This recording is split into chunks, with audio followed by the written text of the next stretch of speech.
Lil Boosie had to sell Tootie Raw's car for $120,000, but Tootie was confused because he didn't know the difference between a red eye and a foreign. So I'm gonna play the clip for you guys. Make sure you subscribe to the channel to get all the updates. It's not a foreign. And it's a wide body. Tootie, you know your daddy OG, bro. Dodge used to be the worst cars you can have. Not no more. Dodge was Not no more. your daddy made Dodge, nigga. But not no Dodge was you rode in the Dodge, that was a piece of shit. Not no more. You riding dog these days. It's not a foreign, dog. Man, I'ma keep it real, man. You got a Hellcat. Alright, so I ain't gonna argue with you. You won't argue. See, you won't argue all the way home. I'm finna get in another car. I'm finna get in a whole nother car. I ain't finna argue with no old school shit with you. Hey, you hear that trying to argue with me, man? I'm finna get in another car, man. He won't argue about that now. I done heard his heart. I shouldn't have said it. It's a foreign, bro. I got one more It's a foreign, bro. Why you following me, bro? One more question. Why is you following me, bro? One more question. So it's a red eye Hey, bro. He needed all that money because he knew the feds was about to sweep. And so that's the only reason, because the whole situation that happened with Duke the Jeweler, everything that had been coming along, you know, his cousins and the people that Boosie hung around, it was time where the things were starting to be revealed, and basically he was trying to clear everything off, like liquidation sale, yard sale, garage sale. Like the reason why people sell off everything like that, if they're in a situation like he is mostly because they're trying to get back as much as they can, because they need to use that to get themselves out the jam. And so that's really what's going on. Like Boosie, for him to auction off his vehicles like that, and he even has some of the jewelry as well, like the pieces that he got from Duke the Jeweler, the jewelry that was still missing, the Rolexes and the $250,000 chain, and the fact that he tried to get his the Bentley truck that he gave to Tootie Raw, he had to take it back and basically put it out on the for sale market. And basically because he already used it and Tootie Raw did too many burnouts in it and everything like that, it's not worth as much anymore. The oil changes on that Bentley is like $11,000. And so what you guys have to understand is that he thinks that, okay, if he needs the $1 million, then if he only has the cars and all that to sell, then that means he's not going to get the full $1 million, even if he had $1 million in cars, because everybody knows that the cars be depreciating like that. And so that's why he's not going to get the full top dollar for it unless it's some type of collector item.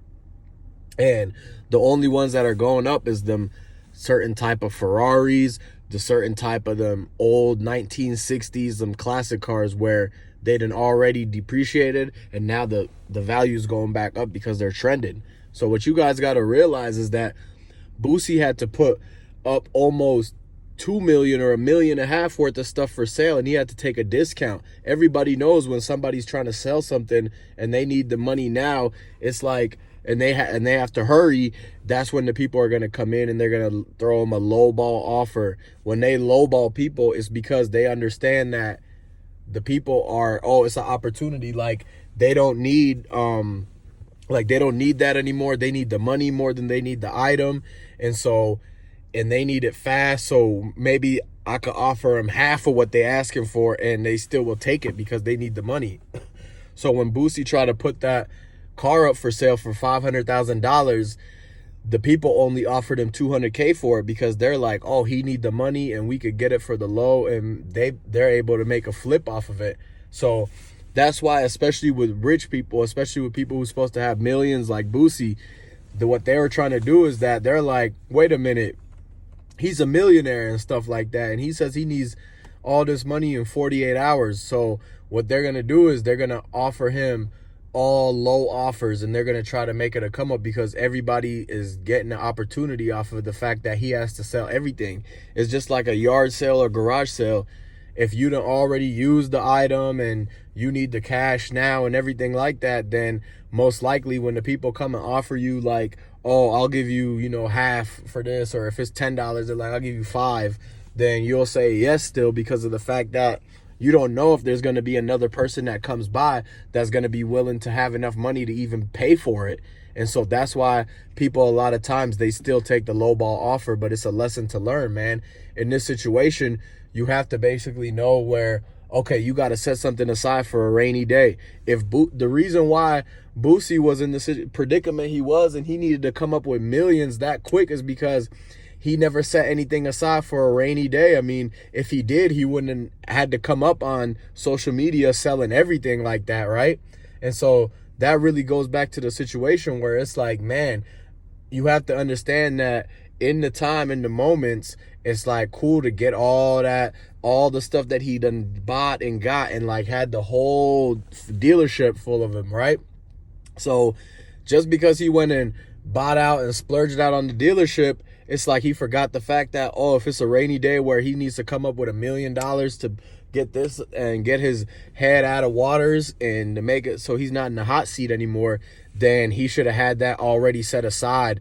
Like, you should have already known, because of the stuff that Boosie gets into. You never know where it's in a situation. But at the end of the day, man, he did what he wanted to do, and now he had to sell everything off to basically recoup that money, and he got a lot less.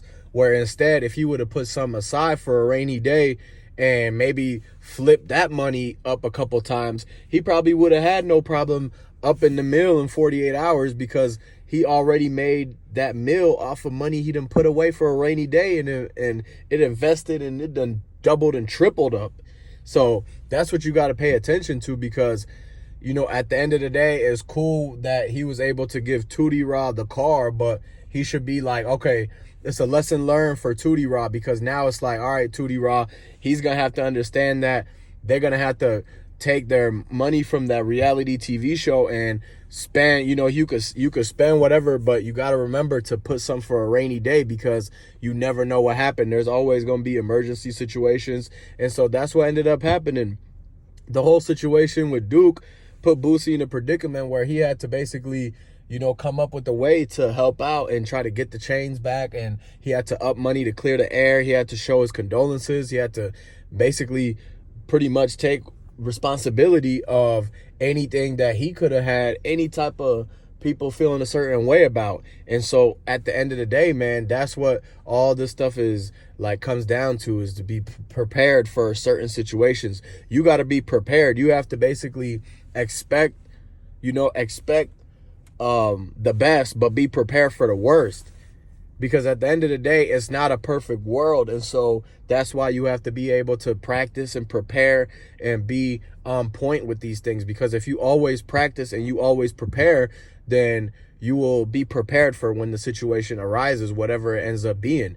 And so that's real important, because a lot of people, they losing sight of the fact that they're not paying attention to the details. They're not crossing the T's and dotting their I's and making sure that everything is on the same page, their whole team on the same page, everybody moving the same way.